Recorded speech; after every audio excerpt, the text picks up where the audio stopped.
I paid for my Miles' 50th birthday party while her children did nothing. However, she banned me at the last minute, so I cancelled everything. I am a 26-year-old female. I've been married to my hubby, 29, for over 3 years. I've always known that my husband's family doesn't particularly like me. My husband has 2 younger twin sisters, 23 female, and a younger brother, 21, who do not seem to like me. This also applies to my mother-in-law. I've never figured out why they dislike me so much, but I was determined to rectify it since I wanted to have a decent relationship with my in-laws. So I decided to prepare for my mother-in-law's 50th birthday celebration this year. My husband urged me against it, stating that if his family does not appear to like me, I should just leave it alone rather than go out of my way to be pleasant and win them over. But I ignored it because I wanted to stay on good terms with them. I'm a people person, and I couldn't handle the thought of these individuals disliking me for no apparent reason. I had to set things right. So, a few days ago, I began preparing the party and even attempted to enlist my husband's siblings. But they were uninterested and informed me that I could handle everything myself if I wanted. I reserved one of my mother-in-law's favorite restaurants, where she and her late husband would frequently go on dates, and paid for all of the food and decor ahead of time. In reality, I oversaw it all myself to ensure that everything met my mother-in-law's taste and standards, as she was very picky about such things. I even invited some of her closest friends and relatives after discussing with my husband about who she wanted there. Essentially, I paid for everything and organized it all on my own, with a little help from my spouse, whereas her own children did nothing to assist and did not even contribute financially. We went to see her yesterday, the day before her birthday, against my husband's objections. When we arrived, we observed that her other children were already there, and they seemed shocked to see us but said nothing. After some small talk, I got to the point and informed her that we'd be expecting her at the restaurant in the evening tomorrow since we had something planned for her. She smiled and thanked my husband, but he informed her that it was all on me and that she should thank me. Her expression deteriorated abruptly, and I was perplexed for a moment. I informed her that I had invited all of her close friends and some of her family members, as well as selected all of her favorite foods, in an attempt to persuade her to notice my efforts. But a hateful expression appeared on her face, and she proceeded to say thanks in the most phony, sugar-coated tone before telling me that, while she appreciated my efforts, she was sorry she would not be able to come. I was astonished and asked her why. She replied that she wanted her 50th birthday to be memorable, so she planned a family-only affair. She stated that she considered her friends to be family, but she did not consider me to be family at all. So she would prefer it if I made myself unavailable the following day. My husband and I were stunned to the core, and I realized in that instant that he had been correct all along. I should never have put forth any effort because she was clearly never going to appreciate anything, ever. My husband's siblings, on the other hand, appeared to be about to bust out laughing any second, which irritated me even more. So I stood up and told her that she could go to hell, and that if she dared to show up tomorrow, I'd have security escort her away. That took the smug expressions off everyone's faces. My mother-in-law said I was frigid and cruel. I immediately laughed in her face, saying that was quite rich coming from her. After some back and forth in which she attempted to persuade me that I was incorrect, I informed her that she did not deserve anything pleasant and that my decision was definitive. She and her children appeared furious. She started crying just before I left, most likely as a last-ditch effort to make me feel horrible, but I didn't care. I was furious. I tried to cancel the reservation while driving home, but it was too late. My husband appeared to be uncomfortable with the situation, but he refused to say anything more than that I did the right thing. When we got home, he went outside for a smoke, which was great with me because he had never been particularly expressive with his family and preferred to keep out of these situations. Furthermore, I had ignored his advice, so it was good of him not to shove it in my face. Anyway, since I'd already paid for the venue and food, I decided to rescind all of the invitations. It was really last minute and annoyed a lot of the visitors, but they were largely my mother-in-law's friends, so I didn't mind. Instead, I invited some of my own pals to make it all worthwhile, as I was very angry by all that had happened. My husband also joined in, and I convinced him to bring a couple of his friends so we could party. We took rid of the decorations just in time before they arrived and had a great time. I posted all of the photos once I returned home today. My sister-in-law texted me, claiming I had spoiled her mother's birthday and that it was really selfish of me to utilize the venue for myself, especially given how much it meant to my mother-in-law. I don't feel very regretful for what I did, and I believe it was absolutely justified. I only hope I'm right. Eta for canceling my mother-in-law's scheduled birthday celebration after she informed me that I was not welcome. Update 1. I informed my husband of the message his sister had sent me and asked whether I should apologize to his family. He answered, "Absolutely not." In fact, he informed me that he'd had enough of their behavior and believed it would be best if we cut them off completely. This was a significant deal because his family relied heavily on him for money and other necessities, particularly my mother-in-law. My husband is relatively wealthy and owns his own business, so cutting him off would force her to rely on her other children. That was a problem because my husband's siblings were unemployed and changed jobs every few months. To be honest, they were all heavily reliant on him for money and other necessities, so this was a major decision. I tried to discourage him from doing so, but he was determined. I am sure there is something deeper going on here. To be honest, I've always seen that as we dated, his family grew increasingly distant from him. He had grown apart from his family by the time we married. It wasn't his fault, since I recall him telling me several times that he would bring his family over for supper while we were dating and even throughout the early days of our marriage. But they would always find an excuse to avoid it. I felt certain that I was also part of the reason. That was another element that drove me to establish a friendship with my in-laws, so that my spouse could reconnect with his family. I'm confident that there is anything my husband isn't or hasn't told me. He isn't the type of person to desert his family. Previously, he told me how important family was to him. So this unexpected decision, while reasonable in light of how my mother-in-law treated me a few days ago, is unusual and out of character for him. I'm determined to get to the bottom of this because I don't want my spouse to be miserable or resentful of me in the future.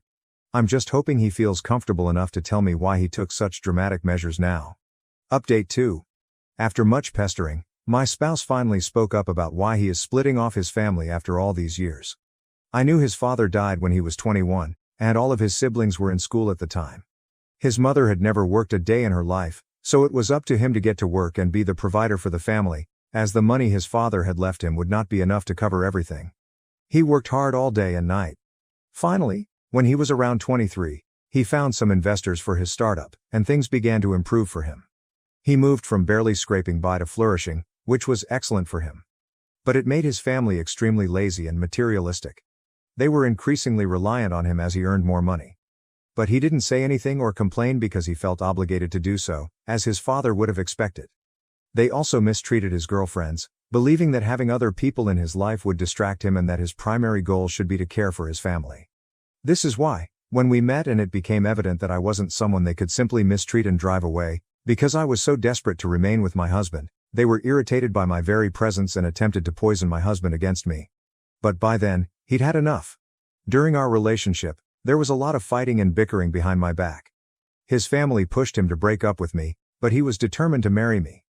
They eventually distanced themselves from him in an attempt to guilt-trip him, but they continued to approach him for money. This strategy likewise failed to separate us. Several years later, we're still going strong. After the whole birthday incident, my husband told me that when his sister contacted me to guilt-trip me, his mother called him to do the same to him. She was trying to emotionally manipulate him into leaving me after I insulted her. That's why he decided he'd had enough and it was time to move on. I'm still shocked that his family put him through this, despite the fact that he was the one who supported them the entire time. I've pretty much lost all respect for them because they're just so greedy. I'm so glad I opted to continue with my husband despite his family's attempts to separate us and drive me away so they could take his money. To be honest, I don't care how much money he has since I love him for who he is, regardless of his monetary balance. Now that I know the whole story, I'm shocked he was able to put up with it all and even keep it a secret from me for so long only to spare my feelings, as I wanted to have a good relationship with my in-laws. But he knew that would never happen. I believe he is making the correct choice right now, and his family deserves to be cut off. They're extremely selfish and greedy, and they show no regard for the one man who has had their back for so long, despite all odds. Update 3. My husband finally phoned his mother and told her that he doesn't want to hear from her or his siblings unless they modify their behavior. He also told them that they would have to find their own source of money because he would not be able to support them indefinitely. As I had predicted, this action was met with outrage on their end. I could hear my mother-in-law yelling at my husband even though his phone was not on loudspeaker. They got into a really vicious quarrel. Because I was in the same room with my spouse, I heard all he said. My mother-in-law clearly attempted to blame me for this. She said that I must have influenced his decision to cut them off somehow. She also accused me of wanting to split their family up. She advised my husband to avoid being manipulated by his wife. Again, the irony of her instructing my husband not to allow himself to be influenced amused me. Naturally, my husband defended me to the best of his ability. He also told her that his siblings should get excellent jobs because they are all adults now, And it's pathetic that they still have to rely on him to care for them. She began accusing my husband of becoming obsessed with the money and power that came with holding such a high-paying career. She said that I was probably urging him to split off his family, which is why he was treating his own blood so harshly. It was textbook manipulation and emotional blackmail to keep him under her control. But now that I knew what she and her other children had been up to, I wasn't going to let it happen again. When things got too hot and I could see my husband becoming agitated and teary-eyed from frustration, I decided to step in. I informed her that my husband's mind was made up. If she and her children don't get in line soon, they will lose my husband's support forever. Now the ball was in their court. They could either behave decently and respect me and my spouse in order to continue to be in our lives. Or they may be the blood-sucking, materialistic a-holes they were and be kicked out of my husband's life completely. Having said that, I hung up and silenced all notifications on my husband's phone so he didn't have to deal with them for a bit and could relax. It's been an hour since the call ended, and we've set aside our phones to watch a movie and distract ourselves for the time being. Update 4. Because pestering my husband and destroying his day wasn't enough, my mother-in-law chose to annoy me instead. After the movie, my spouse decided to finish some pending work, while I checked my phone. My mother-in-law missed several calls and sent me numerous texts stating filthy things. They were filled with curse words from my husband's siblings. I wasn't surprised, though, because this was exactly what I anticipated them to do. I just took screenshots for later and disregarded it. I spent the next 10 minutes responding to business emails and other correspondence. But then my mother-in-law called again, and I mistakenly accepted the call. She then continued to say the most offensive things about me and my upbringing. She described me as a manipulative and greedy gold digger who was out to destroy my husband. I didn't respond to any of her charges and just waited for her to finish it. When she seemed to run out of steam, I informed her that everything she accused me of was something she was also guilty of. So, before pointing fingers, she should probably do some introspection. I also informed her that I was relieved that my husband was finally getting rid of freeloaders like her and her other children, who didn't deserve to even breathe the same air as him. Then I hung up and blocked her and my husband's siblings everywhere I could, making it impossible for them to contact me. It's really terrible that individuals will go to such lengths to avoid having to do any work for themselves. I haven't told my husband about his mother calling me yet since I don't want to stress him out any further. But if this happens again, I will absolutely inform him and ensure that they are permanently removed from our lives. They have no right to interrupt our calm in this way. I'm not sure what they'll do next, but I'm confident that my mother-in-law will not stop. Unless we decide to pursue legal action against her or anything. I'm hoping it doesn't come to that, because it would be a terrible emotional experience for my spouse. But if it happens, I'm prepared to see that we see it through. They're definitely not fooling with my spouse anymore. Update 5. It's been about 2 weeks since the last update, and a lot has happened since then. After blocking my mother-in-law, my husband and I ate dinner and went to bed, hoping for some peace and quiet the next day. But the next day, my mother-in-law arrived at our house with her 3 grown children, demanding an explanation for all that had been said and done thus far. She looked upset, as did my husband's siblings. I knew this was going to be really stressful for my spouse. Despite their protests, I chose to remain in the room, claiming that I had no right to be there because this was a family matter and I am not a member of the family. I informed them that they were invading my privacy and were standing under my roof, thus they had no right to tell me whether I could stay or not. Then they started angrily abusing my husband, accusing him of being selfish and unreasonable. They even went so far as to accuse him of leaving his family in order to please his wife. My husband had remained silent and was already hot in the face. So I knew it was my cue to take over. My husband is a very sensitive man, especially when it comes to his family and loved ones, so I knew he would be unable to fight them and defend himself against their false charges and manipulation. That was how tender-hearted and caring he was. And while they were only exploiting him for his money, he honestly and deeply loved his family. So I urged him to calm down and told his family to leave since they were upsetting me. More importantly, they were causing my husband to cry. My mother-in-law began arguing with me, stating that I didn't get to push her around, especially at her son's house, and that she could remain as long as she wanted. She didn't stop talking to my husband, even though he seemed unhappy about everything. It was awful to see how little she cared about her own son's sentiments. What mattered most to her was money. So she began telling him that she had not raised him in this manner and was dismayed that he was prioritizing his wife over his own family. His brother even stated that the only role he should be fulfilling was that of a son and brother because I was a gold digger and did not deserve to have a husband like him in the first place. That irritated me, and I lost my composure. At that moment, I snapped at him and told him what I thought of all of them. They were all lazy, Good-for-nothing fools who relied exclusively on my husband's kindness and charity because they were unable to provide for themselves. They were basically the definition of gold diggers. Furthermore, not only were they continuously hovering around my husband for money, but they had the audacity to be so ungrateful and target him after everything he'd done for them. They were stunned into silence. I could tell they were struggling to fight back but had nothing to say. Taking advantage of this, I ordered them to go before I reported them to the cops for appearing up unexpectedly and refusing to leave. So they left. But my mother-in-law was still certain that she could persuade my husband to choose them over me. She said that if his father had been living today, he would be disappointed with how their eldest son treated them. I thought it was incredibly nasty and despicable to repeatedly use that card to emotionally manipulate my husband. By the time they drove away, I could tell my spouse was barely holding it together. As soon as they departed, he began sobbing uncontrollably, and I spent hours calming him down. I felt bad about the entire situation and regretted that I hadn't tried to offer my mother-in-law a birthday party in the first place. But then again, that's what opened the can of worms. And I am thankful that this occurred sooner rather than later.